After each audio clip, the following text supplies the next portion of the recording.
Hello and welcome! It is Super League Championship time. I'm Randy Bueller, joined by Gaby Spartz, who's been crushing this tournament. 8-0 so far in Super League action. You've got to be excited for tonight. I am pretty excited. Hopefully the dream can live on. Somebody's got to stream live. All right. Tell me about your thinking coming into this top 8 bracket. I mean, you previously Sure. 3-0'd Standard Super League with kind of an off-kilter Goblins metagame deck. Showed up with Mardu Dragons with a bye into the playoffs. Now you 3-0 with Eldrazi Ramp. Walk me through your thought process as you're thinking about how that bracket's going to come together and what kind of deck you wanted to play tonight. For sure. So the reason I picked Eldrazi Dramp and the reason that I picked red mono-red goblins last season is because I wanted a good deck that could get out the gates fast, and these players are the best players in the world, right? I'm not going to try to beat them in a control game in a very long, grindy game. That's definitely not my plan. So that was my plan picking goblins. That was my plan picking Eldrazi Ramp. I didn't think there was that big of a chance that people were going to play a lot of mono red or landfall, and that's why I picked Eldrazi Ramp. But okay. I'm now in the bracket where Paul Rietzel has that deck, and I've tested it, and it's very bad. Sure, yeah. The deck lists were all submitted yesterday, so new decks for all 6 of our playoff competitors. Gaby has, in fact, decided to run back essentially the same deck. I don't know, is it a couple cards off from what you ran in the group stage? Or yeah, nah, maybe there's 7, 8 cards different, so okay. It's pretty similar, but similar, yeah, I didn't. Yeah, it's an updated version. I mean, the one that I submitted last time, it was just, the deck list had done well at the Grand Prix, and I was like, this deck is awesome, I want to play it. And that's kind of what I sent in. So this was an updated version since then. And now, we actually had this conversation last week toward the end of the show about how I wasn't expecting much red out of this playoff group. Yeah. I thought maybe I might have run red. I obviously ran it in the group stage, but I didn't make the playoffs. You have the Goblins in your history, but, these guys, like you say, you've got number 3 in the world, number 4 in the world, number 17, number 19. Are these guys really going to show up with an Atarka red deck for this playoff? Right. pretty big stakes for the playoff match, too. The winner gets a full play set of Standard in foil. So that's 4 copies of every card in Standard foiled on Magic Online. Right. And then, Oh, it's a very, very nice prize. It turns out, though... Go ahead. Yeah, go ahead.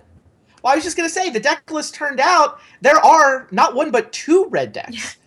Right, there's an Atarka red and there's a Landfall red. Rietzel is the one on the Landfall red. He's got Eric Froelich in the first round. And then we also have Atarka red on the other side of the bracket, which is certainly more aggro than I was expecting. Right. Yeah, no, I was exactly on the same boat. And there was a really good chance that people were going to have Infinite Obliteration in their sideboards this time around, and I was like, if that happens, I'm okay with that. I've made my choice. I know what I'm getting myself into. It's not even that bad. It's not good. It's definitely bad, but it's not backbreaking, and it's not a game-ending thing. So I felt like if I dodged, a Atarka Red or Red-Green Landfall, either of those decks, if I managed to dodge them, I'll be in good shape. But then that didn't work out so well this time around. Well, so we'll see. Maybe Eric wins, right? I am rooting for Efro hard. Yeah, let's try to put the bracket up. We can see how this all is actually going to play out, both in general and from Gaby's perspective. This is the bracket. This was randomized. Gaby and Lee earned the buys. The other 4 spots got rolled up randomly. The players did not know how this bracket was going to turn out until after they submitted their deck list. So deck list got submitted yesterday. Everybody learned about their matchups yesterday. And yeah, your side of the bracket has quite the round 1 feature match. You're going to be playing one way or the other against a Hall of Famer who's currently among the top 4 ranked players in the world. Because it's Efro versus Paul Rietzel in the first round. Yeah, it's looking tough. Eric is on Dark Jeskai. Eric's on Esper Dragons. So it's Esper Dragons and Paul's in Red-Green Landfall, yeah. Neither matchup is good. Neither matchup is good for me. Yeah, and then Sean McLaren is the one who's on Dark Jeskai. Yep. Interestingly, the other player with the bye also pretty much decided to run back the group stage deck that had done so well for them. Li Tian is once again on a 4-color Rally the Ancestors brew. Yeah, and what is Paul running? Oh, Qian and Qian is the Atarka red. Okay. Oh, he's the other player on Atarka red. Got it. Yeah. I wasn't sure if it was Sean or Paul. There you go. It's Atarka red for Qian, and it's Sean McLaren went back to Jeskai. He's a Jeskai mage at heart. Won the Pro Tour with a Jeskai deck in Modern. Second at Pro Tour Honolulu with a Jeskai deck. So yeah, he's gone back to Dark Jeskai, kind of his roots. Yeah, that all seems reasonable. It was a lot more red than I was expecting. And the other Agreed. decision that I thought was good for me in the spot is these players have played a lot more standard than I have. And so red-green Eldrazi Ramp is the best tool in my toolkit. I thought I was in better shape just running this again. It's the deck I have the most experience with, but we'll see how that pans out. That makes sense. Now, you said you tested the matchup against Rietzel's Landfall deck. You don't like it. Did you test the potential matchup against Eric's Esper Dragons? Yep, it's also not great, but it's definitely... Really? Yeah, I mean, I against red-green Landfall, I think I won like 1 out of, I don't know, 8 times. Okay. This is like pre-board, post-board, and stuff. I was doing it like right before this started. It's definitely not good. And against Esper Dragons, it's also not great, but it's not. It doesn't feel like you're just gonna lose from the get-go and like turn 4 you're done sort of deal. That certainly is going to be kind of a classic first-round matchup, Eric versus Paul. I mean, not only 2 great players with amazing resumes, but you get the sort of beatdown versus control. It's like the archetypical Magic tournament match for years and years and years. Somebody's trying to beat down, somebody's trying to control the board. That match should be fun to watch. I wonder, actually, if Eric has a little bit of the same metagame instincts that you did, thinking, well, I don't know, there's going to be that much red. I could kind of run a control deck and not worry that much about it. And like prey on those mid-range decks. Yeah, maybe. Precisely. I'm not sure. I'm looking forward to hearing what he had to say about it. That was the same thought process that I had. Yeah. How do you think that matchup goes between Paul and Ephro? I think Foul Tongue Invocation can do some serious work there for Eric. Yeah. He's not the super slow, super vulnerable to red deck like the Esper control decks that Reed Duke has been running lately. He's actually on Esper Dragons, so he's got 6 dragons in his deck alongside the 4 Jaces. So 10 creatures. We'll call it 6. He's got 2 sweepers and Crux of Fate. He's got 4 copies of Foul Tongue Invocation, crucially. Right. Dragon huge. plus Foul Tongue, if that's his removal, it's pretty good against anything but a swarm of goblins. And Paul is the red-green landfall version of that deck, he doesn't actually have goblins. Like, he doesn't have the Hordling Outburst. The actual He doesn't outburst, have dragon fodder. He has actual creatures. Now, he gets to have green creatures, which means he's not going to be vulnerable to Search of Righteousness out of the sideboard. But the red-green landfall deck it isn't making the giant horde of goblins, and it's actually a little more vulnerable to Foul Tongue Invocation than the more typical. Definitely. Could we pull up their deck list? Could we pull up Eric's deck list? I think we can do that. I'll take either one of them to start with. But yeah, Eric Froelich, Esper Dragons. Now, this deck just won the Grand Prix last weekend, essentially. I mean, I think Eric has fine-tuned the numbers. I know he's played archetypes similar to this in Standard over the years. But, I mean, you look at the performance that this deck had in Brussels last weekend. It had a great weekend. Yeah, and there you get a look at it. Definitely, and it seems like relatively well set up to deal with Paul's specific version of the deck list. I think what you're mentioning is huge. Not having the goblins is very good for Eric. The Foul Tongue Invocations definitely get a lot worse once you're dealing with token makers and those 2-for-1 token generators. So that's going to be pretty good. There are those infinite obliterations that I'm pretty spooked of. Fair enough.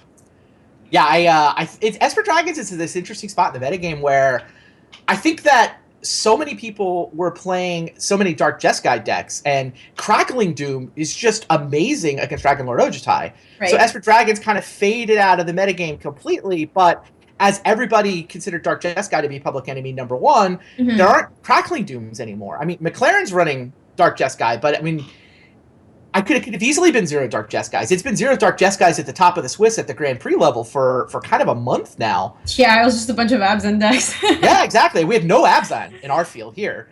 Yeah. So, yeah, the Esper Dragons, I think Dragon Lord Ojutai is just back to being good again now that the Crackling Dooms have been kept beaten down a little bit by the rest of the metagame. Yeah, that was one of the things that I ran into when I was testing out the matchup. Dragon Lord Ojutai just is a really serious clock. It just finishes the game so quickly. Yeah, especially if you don't have a good way to deal with it. So, yeah, all right, does a lot of work. We should look at Paul Rietzel's deck if we can get that put up, sort of finish that first round matchup. Here you see here, it is 20 creatures, 16 instants, 24 lands.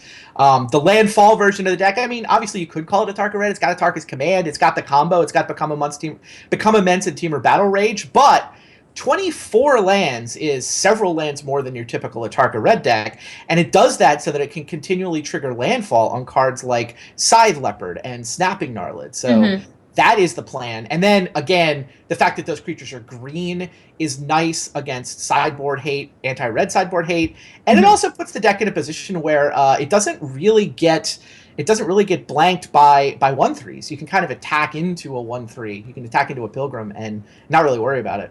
Right. Even cards like Dun Protector are very good at dealing with that. You can just, you can pump it before combat and attack through a lot of the things. So Dun Protector is really great in this deck. Yeah. This deck is really cool. It actually kind of plays like Infect. It's like a little bit of like a combo-ish deck, kind of Infect-like deck. Yeah, I think that's a great analogy. Yeah, because you're right. The Den Protector, you just point your combo at Den Protector pre-combat, and suddenly they can't block it. Or I mean, even just a Become Immense is enough that suddenly you're coming through for 8 or 9 unblockable. Yeah, your game plan is to chump with a little Thopter, and then that just all goes out the window very quickly. Indeed. We should look at your deck list and kind of finish off this half of the bracket.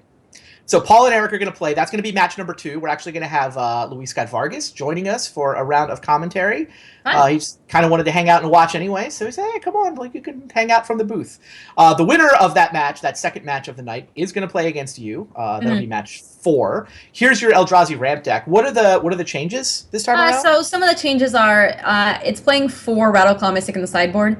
Some decks played in the main deck. I didn't even have him in the deck previously. Got it. It's pretty good because a lot of decks will take out their removal against you. Like, what are they really going to do with, like, a little burn spells, right? They want to counter your big creatures and your big Ugins and Ulamogs. So the Rattleclaw Mystic can come out of the sideboard, can actually be a good beater, is a good ramp spell. It can block against a lot of things. Like, this card is pretty important for me when I play against Paul. It'll be if I play against Paul, it'll be very important. Some of the other stuff in the sideboard.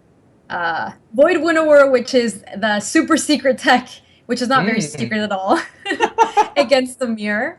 It pretty much ends the game. It doesn't let your opponent cast either Ugin or Ulamog, which pretty much is the end of the game for them. Very nice. Yeah, it's pretty cute. Random other little things, Nissa and Whisperwood are pretty good in the deck, and I'm actually running 4 Ulamogs in the main deck this time around, so most of the rest is pretty much the same. There's a Conduit and Root in the sideboard. It's pretty good against control. It can tutor up your Ulamogs and do some other cutesy things. So there's the fun of in the sideboard too. Yeah, Winds of Calcisma could come in handy in this field. I really hope it comes in handy. That card is obviously very relevant and very important. If I draw it, that'll be a big game for me. Other than that, it's a pretty stock list. Other than, I guess there's a lot of people who aren't sure about Jotty Offshoot. I think that card is excellent. I love it.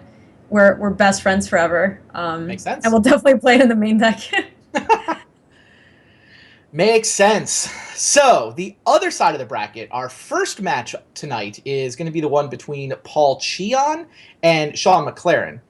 Here you get the bracket again. Cheon and McLaren will play. The winner will then take on Li Shitian in our third match of the night. So he's on 4-color rally. He awaits the winner of this. We should look at Paul and Sean's deck list and kind of queue up what we're going to be watching first. Sean McLaren, back to Jeskai. It's Dark Jeskai. It's kind of, very much looks like the Pantheon list to me. The 3 Tassigers that they did so well with at the Pro Tour. Yep. Kolaghan's Command, sort of all the way into black that way, in addition to the Crackling Doom that most people had. 2 Duress is interesting. Multiple Utter Ends. Go ahead. Yeah, no, just Duress looks very good in the deck generally. I think Duress is very good in the metagame right now. The Tassigers, I know the Pantheon was talking about how good they've been. For them, it looks, Tassigers an excellent card. Tassie Molassie looks pretty good right here. This looks like probably pretty similar to what Sean played at the Pro Tour. It's something that I'm sure he's very familiar with, so it seems like a pretty good choice for him. Exactly 1 Silk Wrap is an interesting choice. The sideboard is very interesting. It's all 1-ofs and 2 Radiant different cards. So if you're looking to play against Sean, you're playing against literally everything. I actually like that in a format like Super League where deck lists are public. Yeah. The more different one-ofs, like you might think one card is slightly better, but having one of this and one of that instead of two with a slightly better one actually does cause your opponent problems in that Oh yeah. they don't really know what to play around. I just think it's really funny because you can be, oh, I'll play against, I'll play around this. Oh, but it could be this. Oh, but it could have also been that they brought this in. Right? So what happens if it's Dispel, but then maybe it's Negate? And it's just, you can level yourself doing that. Totally agree. I love it. Sean's opponent in the first match will be Paul Cheon. Paul, he surprised me. I mean, Rietzel on an aggro deck did not surprise me that much. Paul Cheon showing up with a Tarka Red did, in fact, surprise me a little. Yeah, I was surprised too. I expected Paul to play another controlling kind of deck. I think he tends to gravitate towards, though. He's pretty good and has a lot of experience with them. So yeah, did not expect the Tarka Red from Paul. It's interesting. He does have the full, not the full, but he has the half a dozen Goblin Makers, 4 Dragon Fodder, 2 Howling Outburst. So he's definitely trying to go wide. You see he's got 3 less land than Paul Rietzel does with the 21. Got the combo, of course, got the removal, got the creature set. This is pretty classic. I mean, this is pretty close to what Paolo top 8 at the Pro Tour with, I think. Mm-hmm. Yeah, no, this is a good looking deck. I mean, he wants to get out the gates fast. He wants to close out the game quickly. 3 become events, 3 Teamer Battle Rage. Yep. Not spicy from a deck list point of view. I mean, the spice here is the metagame call. Right, the spice here is very much saying, all right, I'm either going to have, from Cheon's perspective, he knew his first round matchup, it's either McLaren or Froelich or Rietzel. Mm-hmm. So, I'm going to bring red. I'm going to beat down. Yeah, it looks like we might have a quick playoffs, to be honest. We have a couple of red decks here, so. Good. We'll see how quickly the red decks can dispatch people. Yeah, we will be watching all 5 matches in their entirety, of course, and then we'll be crowning the first. I'll hope for the first annual Super League champion. Mm. Still, some plans for next year still up in the air, but I think this has been a lot of fun. I mean, I think that for future years, it might be nice to have a mixed format Super League championship. I got all kinds of cool ideas, but right, yeah, it's been super fun. I think everyone's enjoyed it and had a really good time. So it's been very fun. And, while we're talking about next year a little bit, next up, tonight we're going to crown a Super League champion, but don't go away. Come back next week because there's still more Super League. Next week, we go back to Vintage, the Super League that started them all. The Vintage Super League returns, and we're going to be playing Vintage for quite a lot of Tuesdays. Season 4 is going to kick off with a new piece. This is a play-in tournament to determine who the new 10th player is. So those 8 guys will be playing double elimination over the course of 3 Tuesdays. At the end of those 3 weeks, 1 player gets to join the crew and join the Vintage Super League, which is going to run the full 10-week round-robin format that everybody has been clamoring for us to go back to. So Vintage Super League will keep running well into next year. It actually works out that the playoffs are in March of next year. So Vintage Super League starting next week and continuing through into March. Now, we'll take off the last Tuesday of the year. We'll take off the Tuesday between Christmas and New Year's. We will also take off the Tuesday before the Pro Tour. But other than those 2 off weeks, we've got 15 Vintage straight Super till Tuesdays. March. Pretty much. That's sweet. Yeah, 15 of the next 17 Tuesdays is how it works out. Yeah. That's going to be Randy, quick question. Sure. Is it true? Is that Kozilek, is he real? Has science gone too far? I couldn't talk about that even if I did know anything. I do have, my wife works in R&D. I have lots of friends in R&D. I actually do a little bit of game design consulting with Magic R&D as well. So I am fully bound by non-disclosure agreements and unable to really participate in this conversation. I'll make a statement then. It's so cool. I hope it's real. Fair enough. I certainly very see cool. all the conversation going by in the chat. People certainly seem excited about some of the possibilities. People should be hyped. If it's real, it's very, very cool. And real or not, the speculation is always fun. I just can't play that game, unfortunately. Absolutely. So I know our players are getting ready. Oh, it sounds like our players are in fact ready. Sounds like we're ready. Awesome. Round 1 Super League Championships coming right up. Let's get this party started.